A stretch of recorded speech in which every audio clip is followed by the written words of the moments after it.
Hey everyone, welcome to my show, My So-Called Fabulous. It is so great to come to you today and bring you a message that so many of you have talked to me about through direct messaging and through just talking as a friend.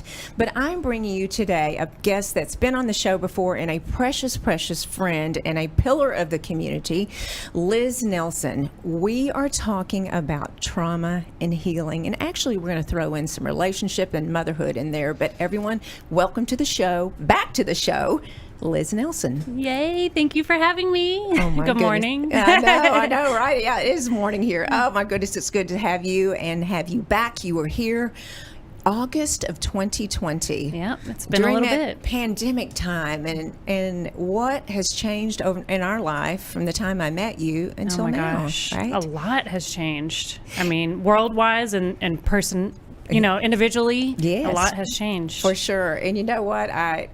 We're not laughing at this, but I have to preface this because we didn't talk about this in August of 2020 on the podcast. We were very new. We were just 8 months into the show. But Liz walked into the studio at the time, and she had this white, blank stare on her face, just staring straight ahead. And on it, I just met her.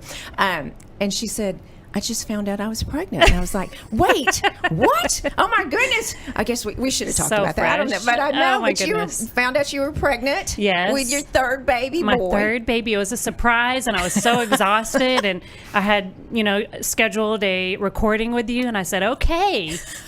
Here we go. Let's do this. Let's do my best. But I just was overwhelmed with so many things at that time. And so, again, a lot has changed. There's been a lot of growth. A lot of change. Almost 3 years ago. So you have three beautiful babies, Yes, a I fabulous do. husband. Yes. Y'all go back and listen to Liz Nelson.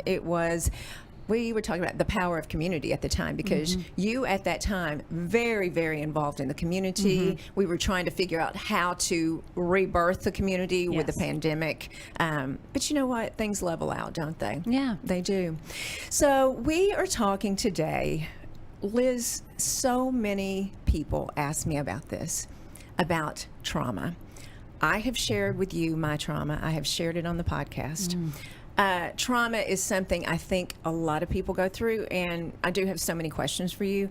But that and motherhood, give us your story. Well, and I kind of told you this before we started. I wanted to introduce myself as a guest this morning with the information that this is one point in the Liz Nelson journey. My perspective changes often with new awareness and education. I do a lot of reading, a lot of communicating with people just to broaden my perspective. So this is where I am today. I am an almost 38-year-old woman. I'm a white woman, a cisgender woman in a marriage with a black man and 3 biracial children. I am able-bodied and I have lots of privilege. And so with the learning that I've done, and a lot of it was with equal rights, going back to 2020, that's kind of where I was. I needed to understand community more with everything that was going on, with the things that were happening nationally and globally. And that's kind of what guided me to this in-depth trauma healing. I have a history of trauma, childhood trauma, that had compounded over my life. And I know you understand that. So many people listening in understand that. But I was hurt a lot as a child, history of physical, sexual, and emotional abuse, neglected. I was diagnosed with PTSD, anxiety, and depression as a child at 5 years old. And that PTSD has kind of morphed into complex PTSD with the short-term kind of coping mechanisms that I've used all my life and that just weren't working, Band-Aids, kind of patching. And I feel like a lot of people that, have a history of trauma or going through things, or carrying grief and shame, can relate to that. I'm trying to fix this. I'm trying to just survive. And with the climate of things now being so stressful, with money and everything else going on economically and, with the violence and the war happening globally.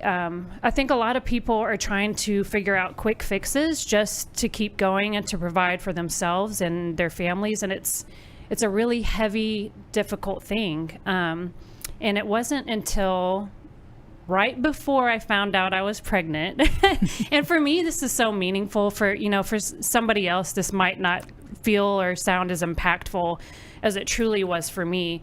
But right before then, I started to notice the year before 2020 that I was struggling at finding success.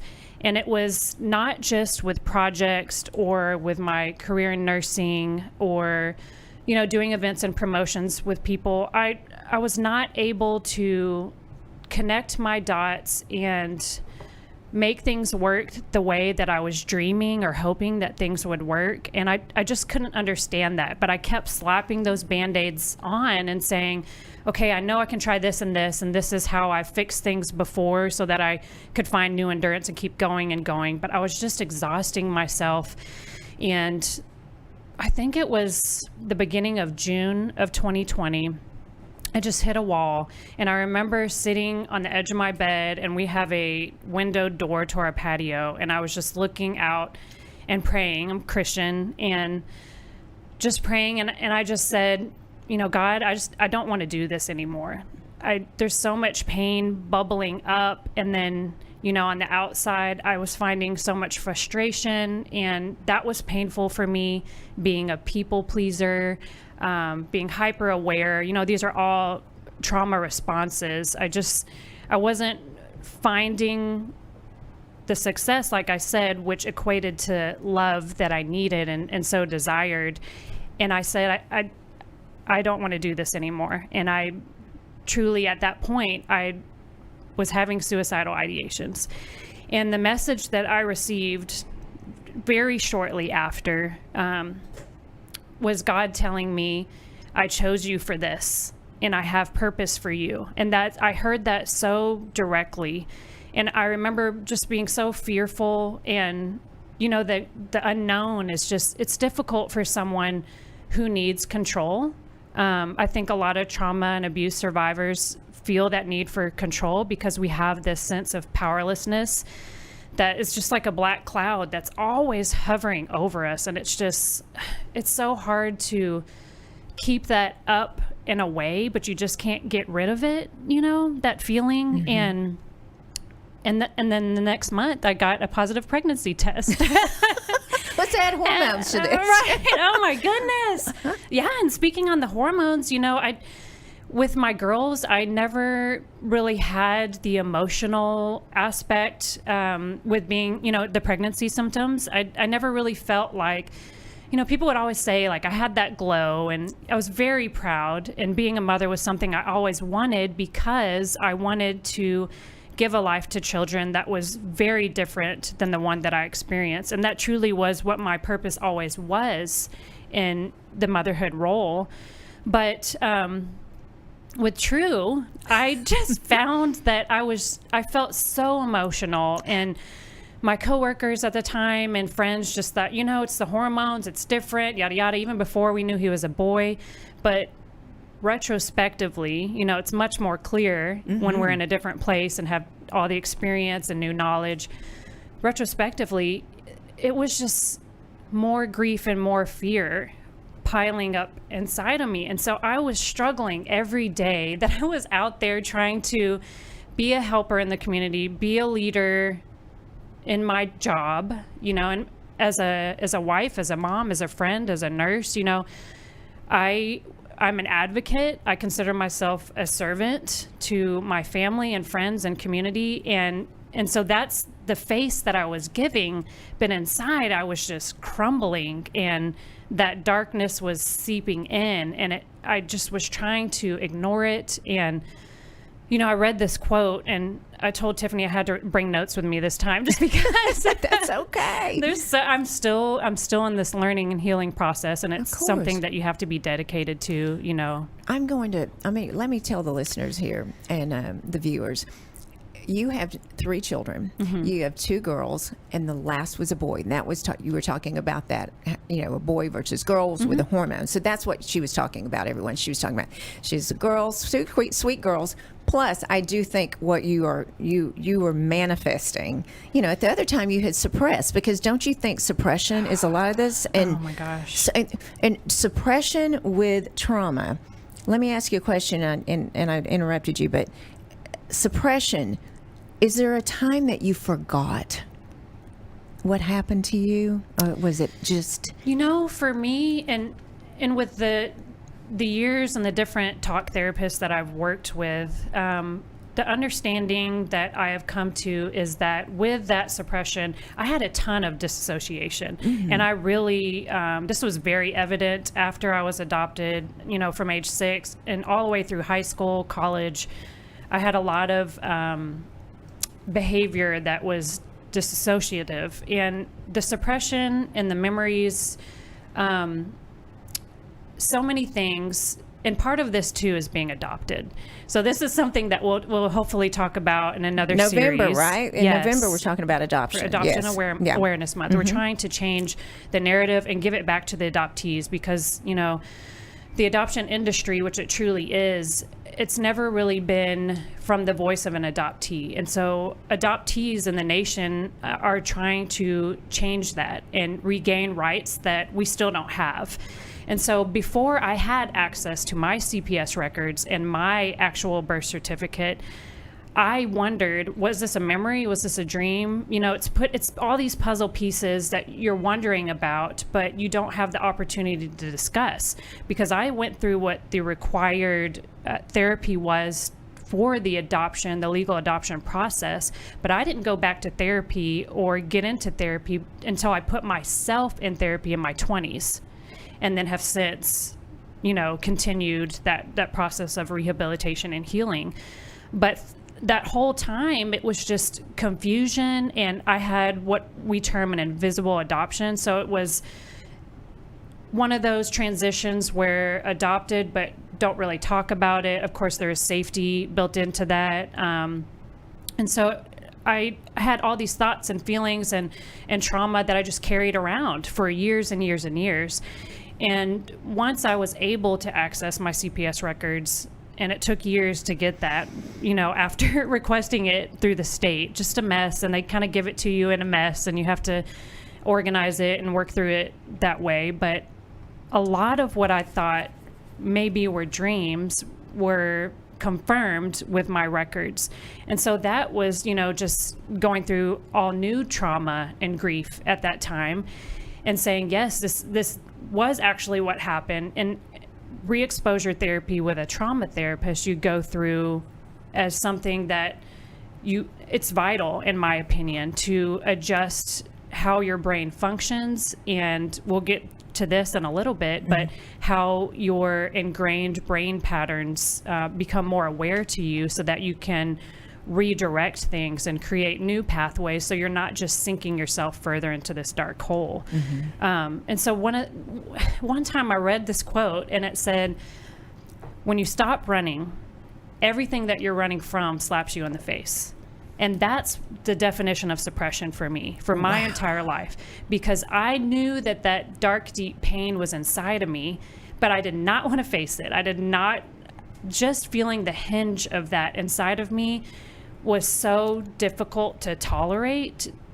Suppressing it was my refusal to face it, even though that was the key to healing. And so I strongly encourage, and this was, one of the biggest reasons why I said, yes, I'm ready to talk about this when, you kind of discuss some ideas about episodes, was because I feel like me speaking and being, I truly have to be courageous in speaking about this. I'm shaking. And I know you understand, and so many other, listeners and guests that you have understand as well. But to be able to help empower someone to find that courage, or send me a DM and just say, how long did it take you, or what did it take for you to get to that point to face the things that happened to you, and kind of pull out the most important things and find that inner child and figure out, is there a parallel, or can you let go of these certain things so that you can move forward and reignite your light, be your own alchemist in that way. Absolutely. You said something earlier, and you and I both are dear friends, and she's a fabulous therapist, Stacey Danford. Yes. And she has talked about this on the show many times. Grief and shame, the most powerful emotions. And I've talked to you about trauma that I've had in my life, but grief and shame. So when I'm asking this because do you remember you and I had lunch about a year ago at Press Cafe? Oh, yes. And I didn't know about your trauma. Mm-hmm. And y'all, she got here before the show and I dumped all over her, all my trauma. But we didn't know about it because for me, suppressing, I mean, I knew it was there, just like you're saying, bring out that inner child. If we would have talked about it, I would have understood where you were because we were trying to help discover you and what direction you needed to go and, you know, your stay-at-home mom and where you need to be. And I, you know, I have watched you. I watch you like you're my baby sister through social media, and we're friends. But knowing something was going on, you know what I mean? Knowing and just feeling it. But do you think that when you and I met, the grief and shame was coming through and you couldn't talk to me? Because I always was worried about judgment. Is that a thing? Yeah, I mean, judgment is always something that's there, you know, circling back to the people pleasing and how I was conditioned to believe this is how you gain love. You have to look this way, you have to act this way for someone to want to keep you forever and have unconditional love. But judgment, not so much for me. I think what I realized in 2020, you know, when I was really trying to be an advocate for the voiceless groups or, you know, help with my platform that I created as an influencer and community leader by helping to speak up for people. But I wasn't finding that I could truly do that or truly connect with these group of peoples in a really meaningful way because I had not addressed the grief and shame that I had. And a really good bell hooks quote is, you know, and I had to write it down. I have to look at my notes, but That's I don't want to say it incorrectly. But she said, knowing how to be solitary is central to the art of love. When we can be alone, we can be with others without using them as a means of escape. And I think I had to really be accountable and identify that in myself and take responsibility for how are you going to try to help with healing others or building up others when you haven't fully healed and helped yourself. You still have so much self-loathing and I didn't know how to love myself still. And so trying to research and read and, you know, just be a hamster on this wheel trying to figure it out when I wasn't understanding the grief and shame I was carrying, it just weighed me down more. And that's not helpful to anyone. You know, I didn't have boundaries for myself. I was overworking. And so when we met, I was just confused. You know, I was working so hard to better educate myself and figure out what the problem was, but I wasn't looking at myself. It's how do I help others? How do I do this? You know, people please, you know? And after we spoke, I think that sort of in the next few months was kind of, hello, you know, like it's time to change something. You're getting triggered daily now by things. You have to stop. It's time to slow down. And I shared that a lot on my, you know, Instagram story. Be still was a theme that just kept coming up. And finally I made the decision to leave my nursing job. That was very difficult for me. Not only because I felt like I had worked so hard trying to find success and really help the business I was working with and help every single person that I touched, whether an employee there, a colleague at another place, or the patients coming in. But I wasn't able to do that. And I had to say, I've got to be home. We had lost childcare at the time. So just the timing was perfect and it just developed beautifully for me to be able to say, I have to be home with my family. I need to take care of my kids. I've got a responsibility there as a mother, as a parent, as a wife to help support my husband. And so I came home, and that's truly when the work hit because True was still an infant at that time. So I had more opportunity to read and slow down and, be in nature more, and really got into the Huberman Lab podcast and working with Stacey Danford, neuroscience, and figuring out the transition from all the talk therapy that I had done, all the re-exposure therapy and using EMDR and all the other therapy modalities that are out there that are truly so helpful to work through your trauma. But that my next step was taking action. So truly, like Stacey says, truly understanding the organ that controls so much of our thoughts. I mean, our brain doesn't care about us, like she always says. Your feelings are not facts. So I wanted to take accountability, take responsibility for, yes, validating my feelings and honoring what my body needed inside and out, but also taking control and making the adjustments that I needed to become healthier so that I can help others in whatever they're doing and however I could help them with the gifts that I've been given and have learned. Do you look at your trauma? Obviously, you have a learning. I mean, you're learning yourself. You're discovering a new self. I created this quote myself, but things that in my life, I have a patchwork quilt, and I am a patchwork quilt, and there's so many beautiful squares. There's so many beautiful, but there's some that are really ugly, but they're still on that quilt. Yeah. And that's how I identify myself, because I think what I went through really makes me who I am today. Did I want to be abused? Did I want that? No. But I really think it makes up who I am. Are you in that place of, that's who I am, and you're helping other people? You know that, right? You are helping other people. I mean, we're not appreciative that we went through this, but do you see now that this is part of your fiber, your being, and that it is now you can take this and help people? Are you there yet? I think I'm getting there. It's really powerful for me, and it chokes me up every time, because everybody has grief, and I feel like this generation is incredible to me, because we are supporting being empathetic, and we are supporting mindfulness and critical thinking, and that's sort of become the expectation, which I love that about our generation, and I'm full support of that.